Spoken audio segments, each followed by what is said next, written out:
Hey, Tucker, thanks. Great show.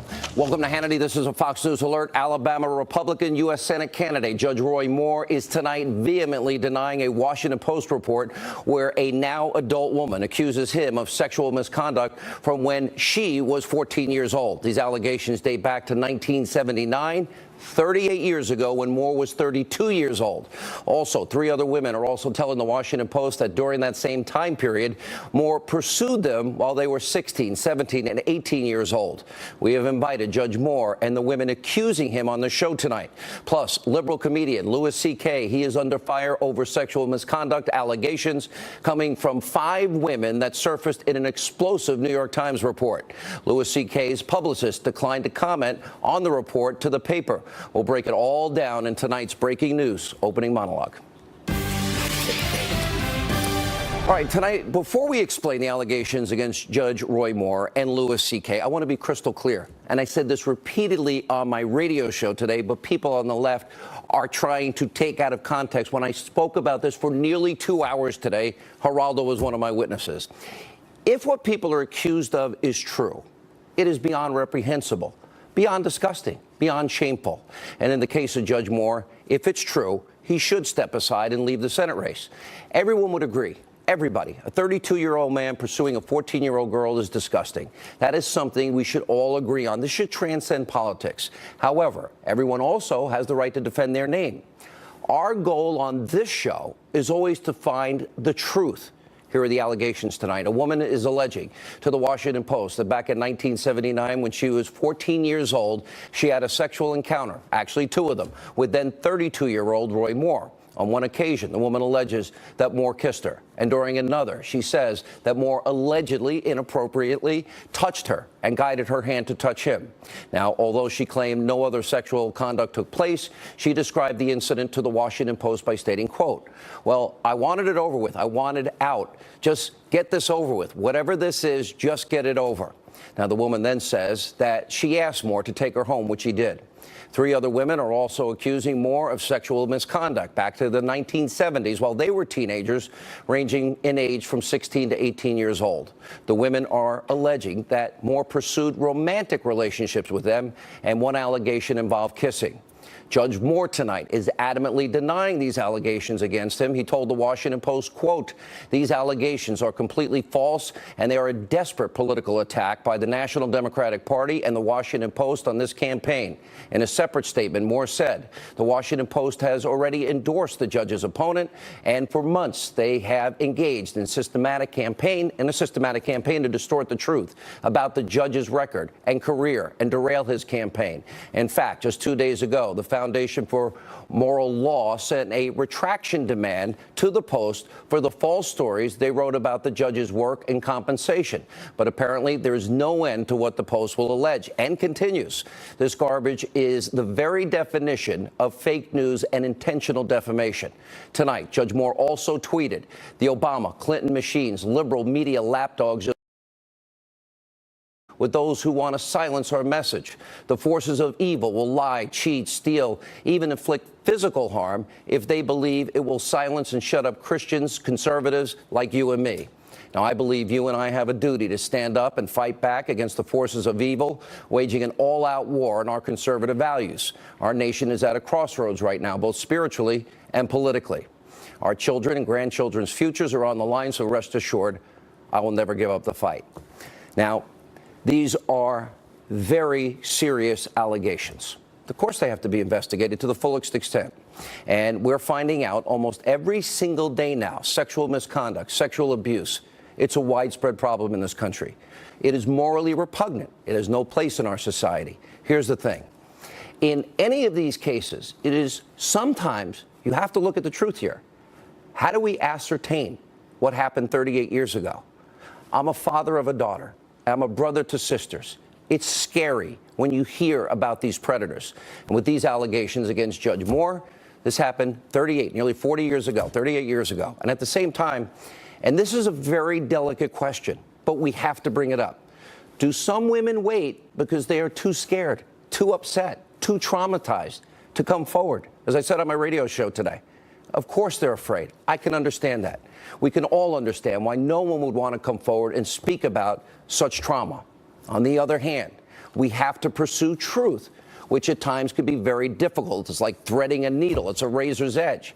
If, in this case, let's say, the allegations turned out to be not true, where would Judge Moore go to get his good name back before an election, I believe, on December 12th? The bottom line is this should be a nonpartisan issue. We should all be for civil rights, and we should be for a civil society. Petty politics should be put aside. I want to give you a quick history lesson, and I learned something very profound early in my career. I was a local radio host back in Atlanta, Georgia. And remember Richard Jewell? First they thought he was the hero, and then I was on the radio the morning that the Atlanta Journal-Constitution said that Richard Jewell, who we thought was a hero, fit the profile of the lone bomber in the 1996 Olympics case because Jewell lived with his mother. I didn't know it at the time. Richard Jewell was actually listening to my radio show when I said, wait a minute, just because he lives with his mother doesn't mean he's a bomber. And I said it on the air at the time, that just because you live with your mother doesn't make you a bomber. Many people, though, were quick to rush to judgment. Back in 1997, I had the chance to interview Jewell. I didn't know he was listening to my radio show at the time when we did Hannity and Colmes. And he said at the time that the reason he gave me one of the first interviews is because I was the only one in the media that didn't rush to judgment.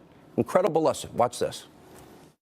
Richard Jewell, 33, a former law enforcement officer, fits the profile of the lone bomber. This profile generally includes a frustrated white man who is a former police officer, a member of the military or police wannabe, who seeks to become a hero. You see that in the newspaper. What do you think? Well, you know, it wasn't me. You know, I'd like to know where they got their profile from. Well, you know, several parts of that, you know, police wannabe. In the state of Georgia, I am a certified peace officer. I'm just not currently working for a police department. This case in my life in 1996, it changed my life because it made me realize you cannot rush to judgment. Let's look at examples where many of my so-called colleagues in the media and other people rush to judgment. Look at the Duke lacrosse case, for example. I didn't rush to judgment. College students had their lives ruined when they were, it turns out, falsely accused of rape. Everyone in the media, everyone on the left, they rushed to judgment. They were convicting these kids before the truth ever came out. No benefit of the reasonable doubt, no presumption of innocence. And in fact, a group of 88 Duke professors, without any evidence, signed their names to a paid advertisement in a Duke school newspaper that read, quote, regardless of the results of the police investigation, what is apparent every day now is the anger and fear of many students who know themselves to be objects of racism and sexism, who see illuminated in this moment's extraordinary spotlight what they live with every day. That was a rush to judgment. And I said it was at the time. Almost everybody smeared and slandered those three Duke lacrosse players, wanted to throw them in jail. It turned out they didn't do it. How many times on this show have you heard me condemn former President Obama that he rushed to judgment in high-profile race cases, all while ignoring massive amounts of violence in his adopted hometown of Chicago? You may remember this. The Cambridge police acted stupidly. There is a long history in this country of African Americans and Latinos being stopped by law enforcement disproportionately. And that's just a fact. The African American community is also knowledgeable that there is a history of racial disparities in the application of our criminal laws. There's a big chunk of our fellow citizenry that feels as if because of the color of their skin, they are not being treated the same. The president, a lawyer, from that position, rushed to judgment every single time. And as I pointed out many times in this show, was completely wrong every time. Hands up, don't shoot, turned out to be a lie. Some still regurgitate that lie today. George Zimmerman was found innocent in the Trayvon Martin case by a jury of his peers. And all of the cops in the Freddie Gray case were acquitted. I was right on all these cases. In other words, one of the reasons I have been right in so many of my bratty friends in the media that are overpaid and lazy, like fake Jake Tapper, is they rush to judgment. I don't. Jake, listen to the whole 2 hours of my radio show today. It's one of the reasons we have been more right than wrong. We're not always right, and when we're wrong, we'll tell you. We here, right on this program, we didn't say hands up, don't shoot. We waited. We were right on Freddie Gray. We were right on the Cambridge police. Every single person in this country deserves the presumption of innocence with the allegations against Judge Moore. None of us know the truth of what happened 38 years ago.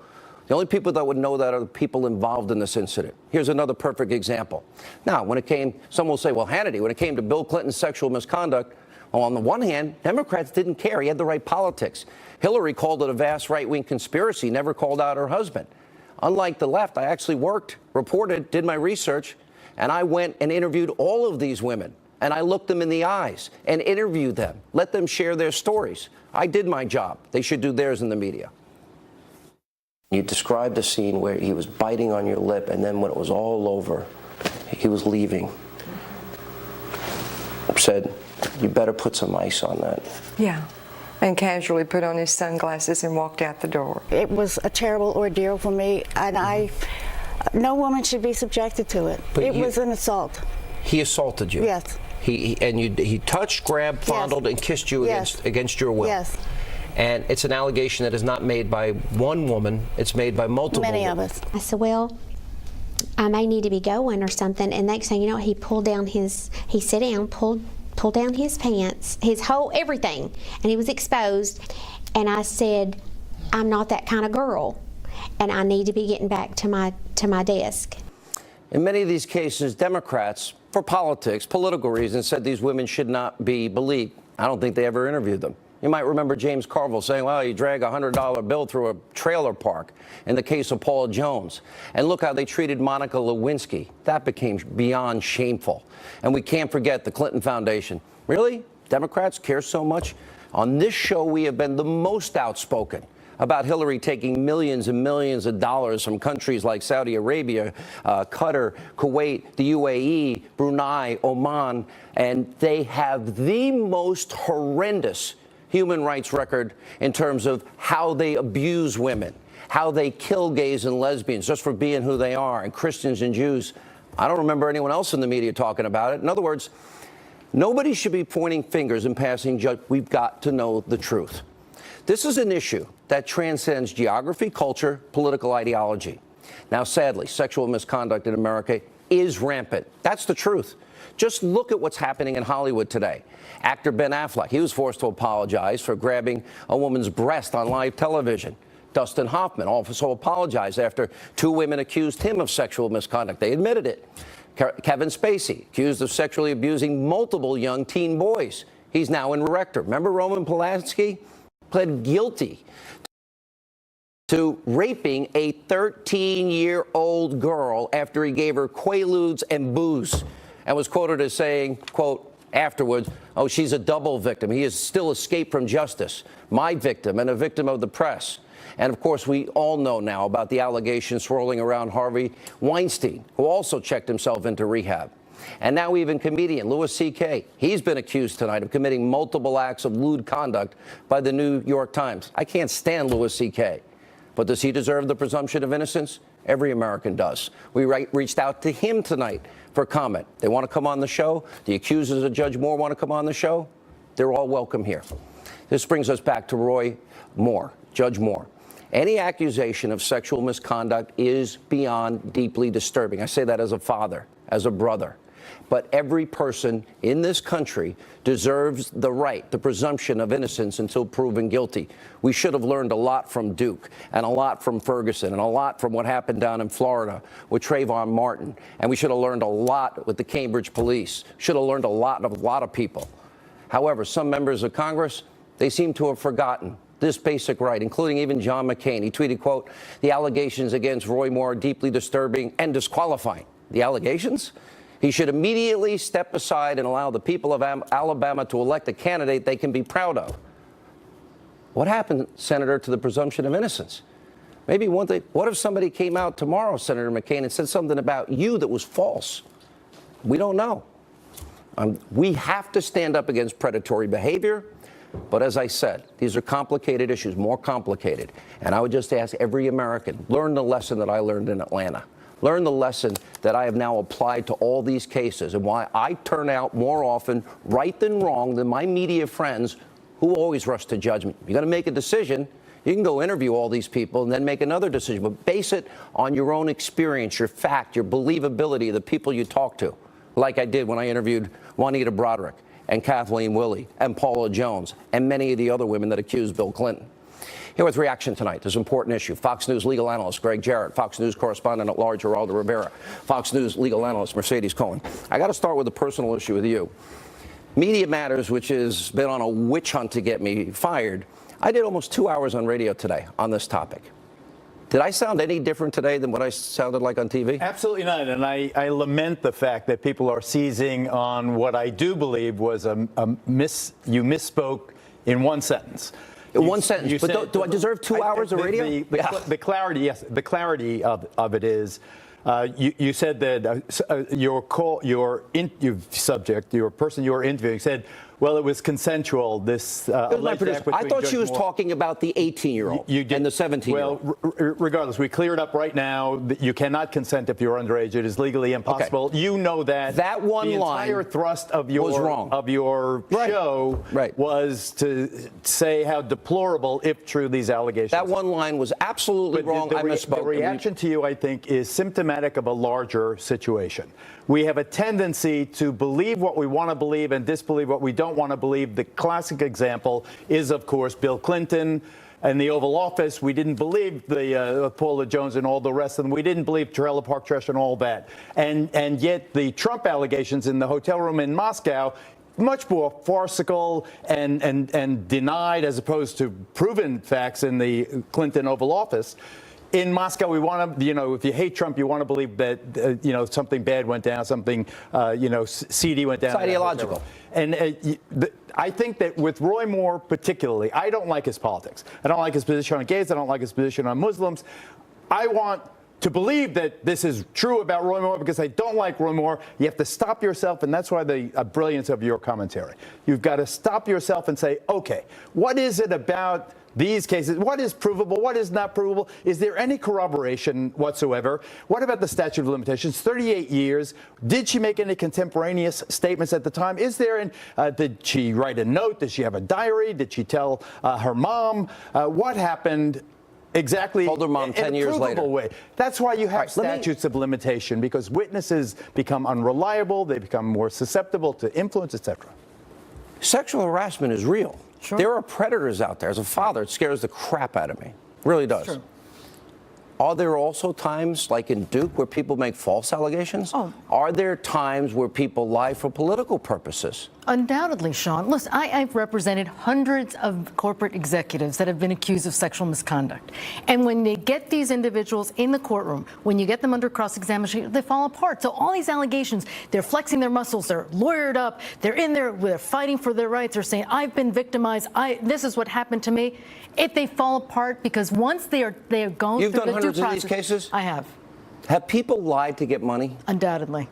Have corporations paid just to make it go away because it's cheaper? It does, and plus the reputational risk is at hand. The brand is at hand. The brand of the corporations are at hand. So many of these cases, especially now in the climate we're in, everyone's like, well, maybe we have to settle these cases before we even get to the trial, before we even have these complaints filed, because once it's filed, it's like the allegations become suddenly actually occurred, and it's just not true. You're not a fan of Judge Moore. You said it the other day on this program. I did, before the primary, actually, that he is unfit to serve in the U.S. Senate because not once but twice he was removed from office for defying federal judicial decisions on constitutional matters, which he is not allowed to do under the Supremacy Clause. Having said that, I am suspicious of this because of the source, the Washington Post, which has a dog in this fight, having endorsed his opponent. The timing of it on the eve of an election. And finally, he was a huge and has been a huge public figure in Alabama, the best known son of Alabama in many ways. And yet none of this came to surface in almost 4 decades. And so that gives me reason to question the credibility of these people. I'm glad you brought up Duke Lacrosse. I covered that case. I know you did. 3 lives were ruined when Crystal Magnum lied about accusations of rape. She's now behind bars, convicted of murder. Right. You know, Geraldo. I didn't know that. Yes, Yeah. she killed her boyfriend. Stabbed him to But death. you know, can I just say this? This is not. I'm being really sincere. I learned. Richard Jewell woke me up, and when he told me, and I remember the first time I talked to him, he goes, "Thank you," he goes, "Thank you." You were like they were crucifying this guy. They first thought he was a hero. Then he fits the profile of a lone bomber. The Atlanta Journal-Constitution. I think they've since paid a lot of money, like in the Duke Lacrosse case. Well, Richard Jewell, you know, the problem is you make these assumptions and these presumptions and these proclamations, and they're not proof. All I'm asking, now we have this epidemic of sexual harassment allegations and even rape claims among very well-known people. What has to happen is you need the same standards in this aspect of criminal law as you do with every other crime. There has to be some corroboration. Why not ask for some corroboration? Now, there is a feeding frenzy right now that is extremely distressful to me. Now, I'm not sure that in Mercedes' case that in these hundreds of sex harassment cases that the complaining witnesses fall apart on cross-examination, you know, some of that is good lawyering, some of that is the fact that there is no evidence to back the claim. I just want us to slow down before innocent lives are ruined. Like with Louis C.K., yeah, he is doing exactly in real life what his comedy is. That's why we don't. He does. You know, it's awful. It's horrifying, and yet that's what he. The reason Roy Moore is so delectable to the left is that it's a hypocritical situation where he pretends to be the Bible thumper and really he's got this ugly secret, if true, and I don't know how he disproves it. Well, that's the point. Once the allegation is made, you know, we're now, I think it's December 12th is the election. It is. And here we are, November 9th. I know. The tardiness of this is really suspicious. And, you know, I learned early on trying cases that everybody lies. I hate to say that, but they do. Oh, no, that's Witnesses not true. lie, parties lie, lawyers lie. I've even seen jurors after the verdict lie about what went on in the deliberation room. And Geraldo knows this. He's nodding his head. Everybody lies. So I believe strongly in the presumption of innocence. And yes, I do think that a lot of accusations of sexual abuse are true out there, but not all of them. Mercedes? I don't think that's, and I respect obviously everything you said, Greg, obviously, but it really is challenging in these times. And frankly, these accusations, just like you said, Sean, suddenly they're convictions, they're allegations, there's a due process, there's a due diligence. And it's exactly what you had said, too, when it comes to the corroboration. Who did you speak to? Did you call the authorities? Jurors look for that. They really are. They look for the corroboration. Did you speak to anyone? She told a couple of friends. Did you call the police? No. Did you write about it? Did you blog about it? Did you text anyone? Especially now, jurors want to see something material that corroborates those allegations. You're going to stay. Not that we don't love you guys, too. Thank you both for being with us, and I appreciate it. And I did make the mistake with that one word. Listen to my whole show, and then you'll get context. CNN is so lazy. It's spectacularly lazy, and they copy the most left-wing radicals every day. Maybe I have a lawsuit. I'll hire you guys later. Sebastian Gorka, also later tonight. Around, that's easier. Hillary Clinton finally reacting to the bombshell claim that she rigged the Democratic primary. We'll tell you what she said as we continue.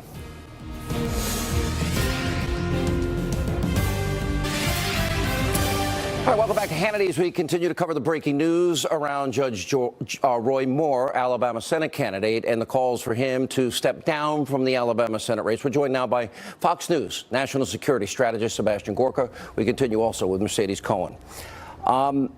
Let me just get your general reaction to this. You've been a big supporter of Roy Moore.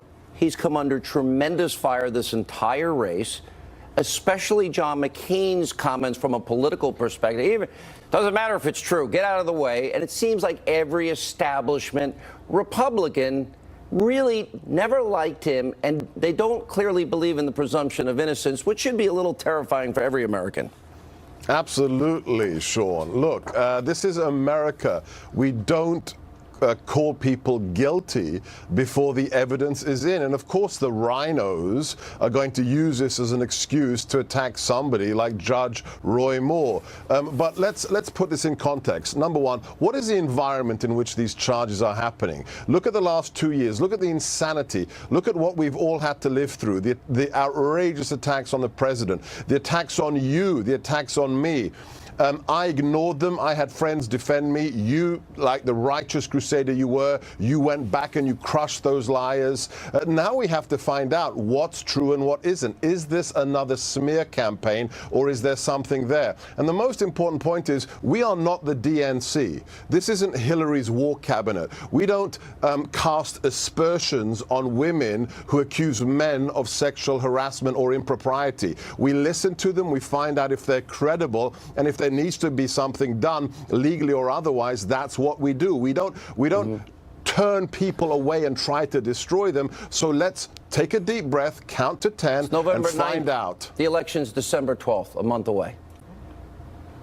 All right, let me turn to Mercedes. How many of these cases, this is what, you actually are an expert in this area of law. Right. You do this every day. I do. What are people, if the average person hears this like every day, huge, bold allegations.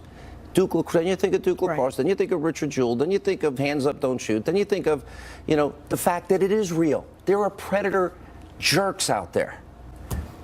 How do people know the truth? What are people to think when you got one side saying that, one side saying that? Well, thank goodness that there is a due process involved. So not in the press. Not in the press. But that's why we can't convict people based on what you read. You have to look at a lot of these depositions. You have to look at sworn testimony. You have to be those jurors that get the evidence before them. But to say that some of these allegations are now convictions, it's absolutely outrageous. What is your success rate? Because I know you're a very successful attorney. I have tried 52 trials, and I've lost 2. That's 52, so and you've won 50. Yes. And what about all the cases that end up getting settled? How often do people lie? I mean, this is what I'm trying to answer. I don't know the truth. I don't know the answer tonight. I can't say. It seems suspicious because we're a month out of an election.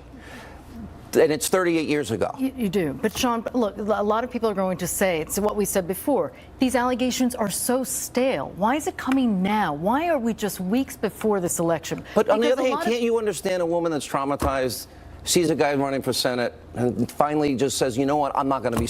That's that argument. Years to come forward and say this. This went before a jury.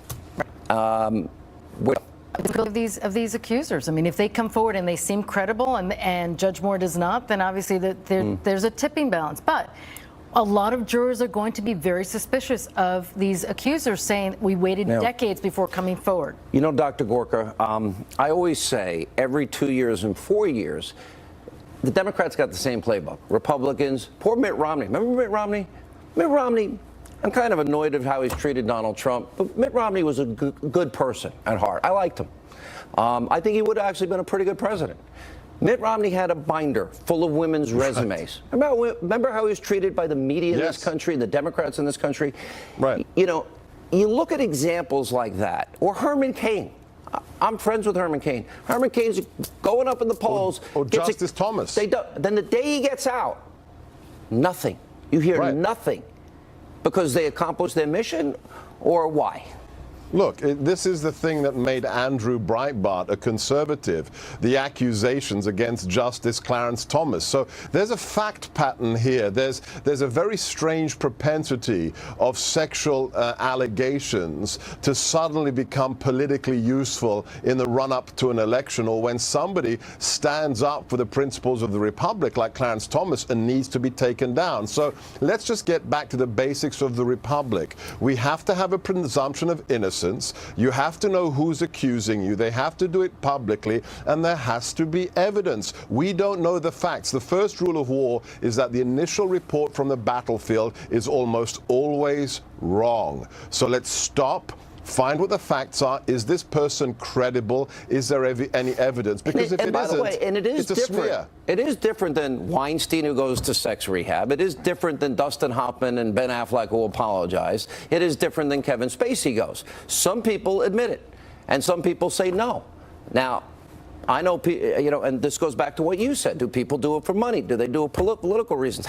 Is that more common than people would think? Oh, definitely. I mean, they'll do this for they will lie to make money. Oh, undoubtedly. I mean, there are individuals that will come forward with these outrageous allegations, and then that hurts all women that are victims. Yes, I mean, and that's what I used to work in sex crimes in the DA's office. It was very pitiful to see that, because some jurors don't believe it, because they've in their own lives, there are people that have made these accusations for money. You see this time and time and time again. And sexual harassment, that term is coined everywhere. Frankly, the laws are very clear as to what it takes in order to be a violation of the law. You have to have some sort of damage. And these individuals, a lot of these women, it's all about money, and they bank on the fact that these corporations have this the is where you thread the needle, because there are women that are victims of predators. Yes, there are. So hard. But very few, far between. I suspect, the last question, Dr. Gorka, we're running out of time. You think this is politics, or you just don't know? Too early to say. Let's ignore the press and let's talk about the system. We have to have faith in the system, and it's not about smears, it's about facts, and time will out the truth. All right, guys, thank you both. Really appreciate it. When we come back, Hillary Clinton finally responding to former DNC chairwoman Donna Brazile and her claim that she rigged the election. Tomi Lahren, Jessica Tarlov, battle it out. Straight ahead. And welcome back to Hannity. Hillary Clinton is finally responding to the bombshell allegations made by Donna Brazile and the DNC and the Clinton campaign that they colluded to actually rig the 2016 Democratic primary. Like, by the way, the fake news media, they were colluding with her. The fix was in. Take a look. The DNC had a bad couple of weeks. Donna Brazile wrote a book. I know she was a longtime colleague of yours. And she sort of, in her book, made this comment that your campaign had too much media. I didn't know what she was referring to, because it has not come out that just wasn't the case. They just signed a Bernie Sanders agreement, and she was in charge of hiring and the money and everything else. It was, and Donna Brazile said it was rigged. Here was reaction. Fox News contributors Tomi Lahren and Jessica Tarlov. Why are you laughing? She said she said what Donna Brazile said is so laughable. That's why I was laughing. So Donna Brazile is a liar.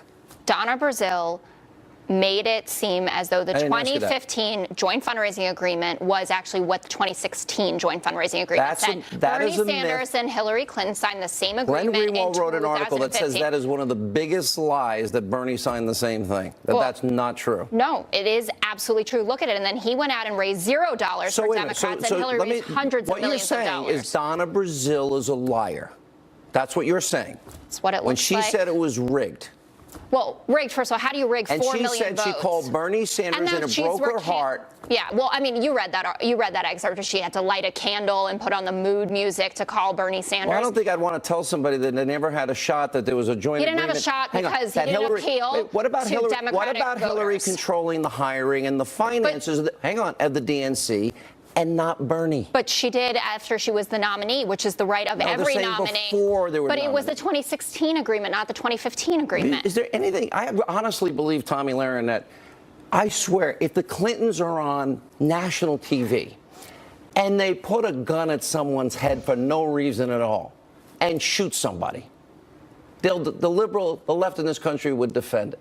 Well, look at Donna Brazile. It's not true. You know, and I want to ask Jessica. I want to ask you a question. What do you think the leftist mainstream media would say about Sean or myself if we called Donna Brazile a liar? What would they call us? They would call us sexist and they would call us racist. But because you're a Democrat, you can say Donna Brazile is a liar to protect Hillary's butt. Now, what world do we live in? Oh, well, I don't think that the leftist media right now, if you read what they're writing about, lots of them were Hillary defenders, and lots of them are making exactly the same argument that I am right now. So I don't think they would call you racist, and I don't think they would call you sexist. Listen, the liberal media likes me more than they like you. That's for sure. But it's not because of anything inaccurate. That's so mean of them. Tomi, I'm sure your feelings are hurt. I really like you, Tomi, and I like you, Sean, but I'm just saying, Tomi, the left-wing media doesn't like you. Shocking. Oh, no. Oh, boy, add it to the list. That's okay. If the leftist mainstream media doesn't like me, I take that as a victory. I'm sure you do as well, Sean. Yeah, all right. But the bottom line is, I look at a lot of things. I see that James Comey writes an exoneration of Hillary Clinton, and I look at that and I say, wow, the fix was in. He did it before he even did his investigation. I see Bill Clinton meeting with Loretta Lynch on the tarmac, and I'm thinking the fix is in. And then I see that Hillary Clinton, although she denied it for a year, that she had paid for this phony Russian dossier full of salacious lies about Donald Trump. And now, oh yeah, but it was only research, op research, when she paid for it and denied it. Why do you constantly defend people that are known liars, continually lying? Well, are you willing to admit that Donald Trump is a liar? No, then we can play tell here. me on what? Okay, how about he was against the Iraq War from the start? Actually, I know from wait a minute, I know from firsthand experience because I used to fight with him on the phone about it. What about what he said on Howard Stern? That was invented? He said that too. Listen, one of the things that Donald Trump he shouldn't have done is gone on Howard Stern. If you want to be president, don't go on Howard Stern's well, show. I don't think he knew. No, but the point is, I know firsthand experience. He was talking about taking the oil back in the day because I talked to him about it. Firsthand experience. Okay, and I mean, he went out there when. But that doesn't. But you answered my question. Why the Clintons? Wasn't the fix-in when Comey wrote the exoneration before he did his work? Well, isn't that fix-in? Well, there are analysts who say that first of all, there are 3 people who could have changed the language there with the Comey letter. I said I'm happy for the. But he's writing an exoneration before he did his work or interviewed the people I have involved. said that I have no problem with an investigation into what happened in the FBI. Do you have a problem her funding the Russians when she lied and said she didn't? She wasn't funding responsible? opposition research or meeting with Kremlin officials. Don Jr. is saying, "Hey, come on down, let's have a chat." Well, excuse me, Fusion GPS that she was paying. We now learned this. Hang on, we just learned this week that they met with the Russian lawyer before and after Hillary was paying them. Tommy Lahren, get in. Here's my question for Jessica, and it's an honest, sincere question. Do you trust Hillary Clinton? Not anybody else, not analysts, you. Do you trust Hillary Clinton? With what? Honesty. Is she an honest person? I do actually think that she is an honest person. I think there are obviously, when you have been in public service for 25 years, 30 years, there are certainly things that I have called her out on and said that it's just wrong, the way she waffled with the email scandal. I even called her out about what happened during Benghazi and the Benghazi scandal after that. But I do not think that Hillary Clinton knew what was going on with the Russian dossier. If you want to talk to Mark Elias, to her lawyer, you can do that. If you want to question why there weren't FEC filings, you can do that. Tommy Lahren. This woman has been lying for decades, and the Democratic Party continues to shield her. You can keep doing it if you want. It's only going to help us in 2020. So keep shielding Hillary Clinton, keep bubble wrapping her. It's hurting you, not me. I mean, no. I just disagree with you. Shielding her, the woman lost the presidency twice. She's not running for public office ever again. She's mostly in the woods or at her house. You don't think there's anything wrong with her? What turns out she paid for phony Russian information that was used as Hillary Clinton's campaign. You think Hillary Clinton said, go out and do this? Excuse me. Who knows what she knew? Nobody knows. She paid $10 million. Nobody knows anything. Her campaign did. Go talk to her campaign. She's her campaign. Lawyer. She's not. I mean, how many decisions are? Well, fine. Then Donald Trump knew everything that happened with the Russians. I got to roll. Okay. Good to see you. Nice to see you too. When we come back, I have a powerful message for all you weak, spineless Republicans in Washington. Mini monologues next.